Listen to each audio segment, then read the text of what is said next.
I used to masturbate onto birds at a local park. Not a thing that I'm particularly proud of, but I became quite good at it.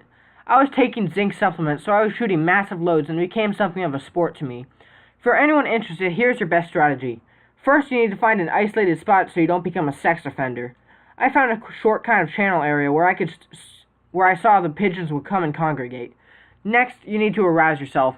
I was usually content with envisioning the occasional jogging lady coming over and taking a shit on my chest, and that was enough to fuel the fire. But if you're not as sexually charged as me, just take some porn on the go.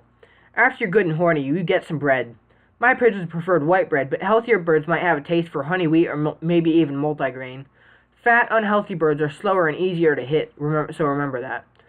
Once you are seated on the bench and ready to do the deed, whip your Roosevelt out and scatter bread out within a few feet of you. Use your judgment based on how far you know you can come.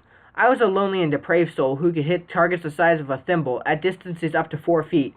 You wait for the pigeons to begin eating and to get comfortable with your presence. At this point, you want to coo gently and talk sensually to them to gain their trust. Now you're ready to come on your bird. This is a tough part because the rapid motion of masturbation is very frightening to the birds, so you have to be subtle. Once you master a technique, you simply wind it up and let it go, aiming depending on your past coming experiences. I always came high so I would aim for the neck of the bird and catch it right in the face. It's an extremely satisfying and erotic feeling seeing those birds reel around covered in cum and maybe even transporting it to other places in the city.